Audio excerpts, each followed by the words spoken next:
علی کے مقابلے میں 3 ہی آئے. میں مرحبا حارث انتر کی بات کر رہا ہوں. میں جناب سرور کائنات نے کہا 40 دن میں فتح کروں گا. خیبر کا قلعہ تھا اور اس کا دروازہ تھا جو 40 افراد لوہے سے کھینچتے تھے بند کرنے کے لیے اور اس کو کھولنے کے لیے بھی. پہلے دن ایک صحابی سے کہا یہ علم ہے، یہ ہے مجمع، یہ فوج، جب تک جیت نہ جاؤ واپس نہ آنا. وہ کچھ ہی دیر میں واپس آ گئے. رسول خدا نے کہا کیا ہوا؟ کہا یا رسول اللہ مجمع رکا ہی نہیں. رسول خدا نے مسلمانوں سے کہا کہ بھئی کیوں نہیں رکے تم؟ کہا یا رسول اللہ یہ جھوٹا ہے، یہ پہلے بھاگا تھا، یہ جھوٹ بول رہا ہے، ہم لوگ پہلے نہیں بھاگے. رسول خدا نے کہا خبردار کل دوبارہ جانا، محمد کی آبرو کا معاملہ ہے، میں نے 40 دن کا وعدہ کیا، جاؤ گے؟ اس نے کہا یا رسول اللہ یہ اگر رک جائیں تو میں تو لڑنے والا ہوں. پیغمبر نے دوبارہ علم دیا. پھر واپس آنے کے بعد پھر لڑائی ہو گئی. پہلے کون بھاگا؟ پیغمبر اسلام نے کہا بہت ہو گیا، کوئی اور جائے گا؟ ایک اور صاحب نے کہا میں چلا جاؤں گا. ان کی رفتار زیادہ تھی. ایک صاحب تو ایسے تھے جن کو علم دیا وہ علم بھی چھوڑا. اب ایک مرتبہ صحیح بخاری کے الفاظ ہے، پیغمبر اسلام نے کہا لَأَعْتِيَنَّ الرَّائِيَةَ غَدًا رَجُلًا كَرَّارًا غَيْرَ فَرَّارٍ يُحِبُّ اللَّهَ وَرَسُولَهُ وَيُحِبُّهُ اللَّهُ وَرَسُولُهُ. کل میں علم اس کو دوں گا جو مرد ہوگا، کرار ہوگا، غیر فرار ہوگا، وہ اللہ اور اللہ کے رسول سے محبت کرتا ہوگا، اللہ اور اللہ کا رسول اس سے محبت کرتے ہیں. بس بھئی پیغمبر نے عشاء کے بعد اعلان کیا، اپنے خیمے میں چلے گئے اور پیغمبر نے آخری جملہ کہہ دیا تھا ان اللہ یفتح الخیبر علی یدہ، اللہ نے اس کے ہاتھوں پہ فتح لکھی ہوئی ہے، وہ جائے گا خیبر فتح ہو جائے گا. ایک مرتبہ پیغمبر نے سارے صحابہ کو فجر پڑھائی اور خیمے سے باہر نماز پڑھانے کے بعد کہا نادے علی مظہر العجائب. سارے کے سارے صحابہ دیکھ رہے ہیں علی تو مدینے میں ہیں، 100 کلومیٹر سے زیادہ کا فاصلہ. پیغمبر نے کہا نادے علی، جناب سلمان مدینہ کی طرف بڑھے. جیسے ہی اٹھ کے چلنے لگے جناب ابو ذر اٹھے، جناب مقداد، جناب عمار، یہ ہیں رسول کے 4 یار. جیسے ہی یہ چلے نا تو سب کے سب کہہ رہے ہیں علی تو مدینے میں، دیکھا سامنے سے گرد اڑ رہی ہے. اب میں کیا کروں کہ علی گھوڑے پہ آئیں تو اللہ گھوڑے کی سموں کی قسمیں کھائے، گھوڑا تیز تیز سانس لے تو اللہ گھوڑے کے فراٹے بھرنے کی قسمیں کھائے. وہاں سے جناب امیر آئے، یہاں پہ جناب سرور کائنات نے کہا میرا بھائی اہلاً و سہلاً، خوش آمدید، گلے لگایا. پیغمبر اسلام سے جناب امیر نے اجازت دی یا رسول اللہ اکیلا کافی ہوں. توجہ، کہا نہیں لشکر جائے گا. توجہ، کہا لشکر جائے گا. میں بہت سوچتا تھا کہ پیغمبر بھی جانتے ہیں یہ پہلے جا کے آ چکے ہیں، اب جانا کیوں ضروری تھا؟ پیغمبر چاہتے تھے یہ سب دیکھیں. میرے مولا چلے، خیبر پہ پہنچے، ہاتھ میں علم تھا. خیبر کا قلعہ بہت بڑا، اوپر کے ایک بہت بڑے حجرے کے اندر مرحب ایک نجومی کے ساتھ بیٹھا کرتا تھا. اس نے ایک مرتبہ نیچے دیکھا کہ آج کوئی نیا آدمی آیا ہے.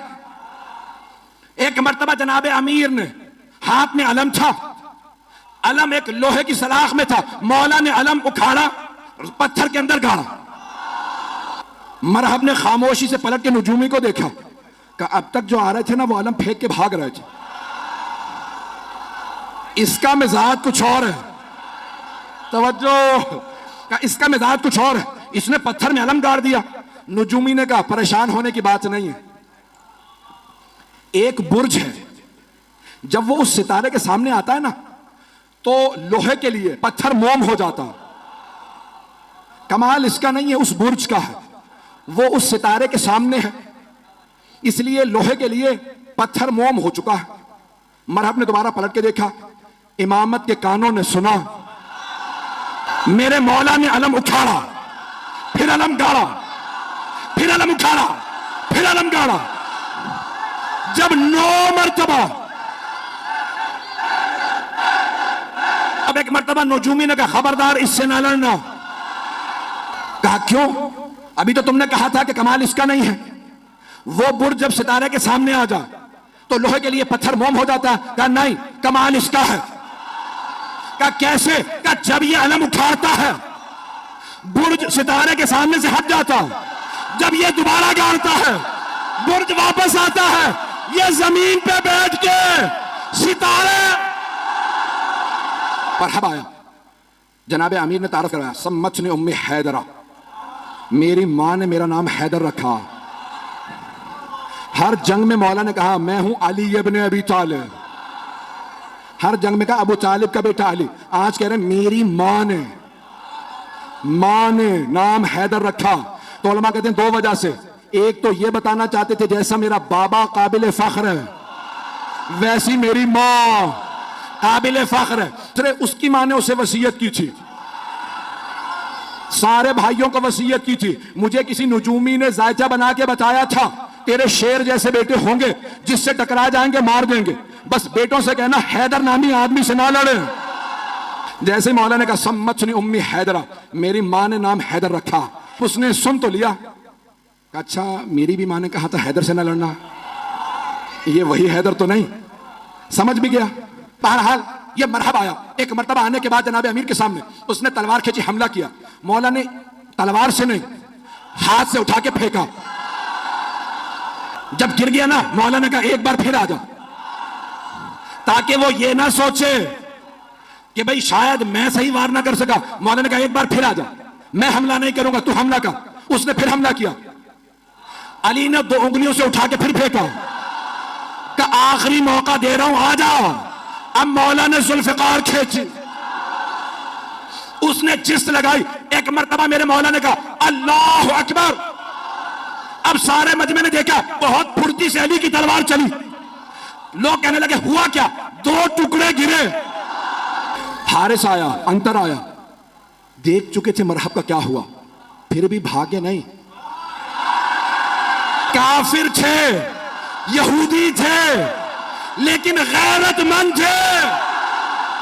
جناب امیر المؤمنین نے جب مرحب حارث اور انتر کو مار دیا تو اب ساری کی ساری فوج نے کہا دروازے بند کر دو۔ کہا لاشیں تو اٹھا لو۔ کہا اس شیر کے سامنے سے لاشیں کون اٹھا کے لائے؟ انہوں نے دروازہ بند کیا۔